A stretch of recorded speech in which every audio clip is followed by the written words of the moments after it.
வணக்கம். நான் தான் மின்மினி பாப்பா. இப்போ எனக்கு எக்ஸாம் லீவு. நான் தாத்தா பாட்டி ஊருக்கு போறேன். நீங்களும் வர்றீங்களா?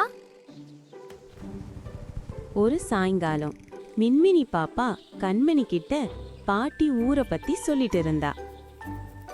கண்மணி, எனக்கு எக்ஸாம் லீவ். நான் தாத்தா பாட்டி ஊருக்கு போறேன். எங்க பாட்டி ஊர்ல அழகான ரோஜா பூ தோட்டம் இருக்கு. அதுக்கப்புறம் அங்க வாட்டர் ஃபால்ஸ் கூட இருக்கு. அப்பா என்ன நாளைக்கு காலையில கூட்டிட்டு போறேன்னு சொன்னாரு. அங்க போனா நான் ரொம்ப மிஸ் பண்ணுவேன்னு தோணுது. நான் உன்னை ரொம்ப மிஸ் பண்ணுவேன்னு தோணுது.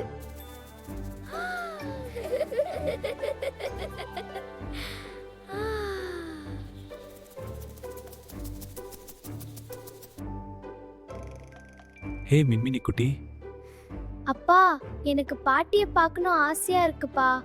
எப்போ என்ன கூட்டிட்டு போறீங்க? நாளைக்கு காலையில 7 மணிக்கே போலாமா? நிஜமாவாப்பா? ஆமாமா. என்ன அப்பாவும் மின்மினியும் என்ன பேசிட்டு இருக்கீங்க? அம்மா, அப்பா நாளைக்கு காலையிலே ஊருக்கு போலான்னு சொன்னாரு. நாளைக்கே ஊருக்கு போலான்னு அப்பா சொன்னதும் மின்மினி பாப்பா ரொம்ப சந்தோஷமாயிட்டான். அந்த நாள் இரவு தூங்கும்போது பாட்டியையும் அங்க இருக்கிற அழகான இடங்களையும் நினைச்சுக்கிட்டே இருந்தா.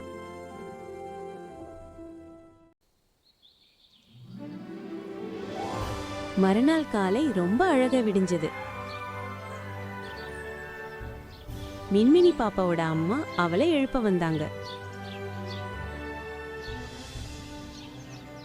ஒரு சின்ன கொஞ்சலோட அவளோட நாள் ரொம்ப அழகா தொடங்குச்சு. மின்மினி, பாட்டிக்கு வேலை செய்ய உதவணும், சரியா? ஓகே அம்மா.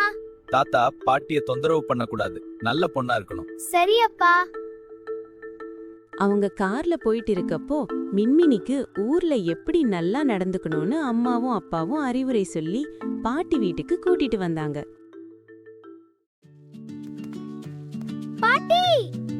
மின்மினி குட்டி நல்லா வளர்ந்துட்ட. ஆமா பாட்டி. வாங்க வாங்க, நல்லா இருக்கீங்களா?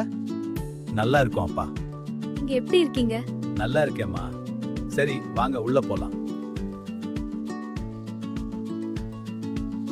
பிரயாணம் எல்லாம் நல்லபடியா இருந்ததாப்பா? நல்லபடியா இருந்ததுமா.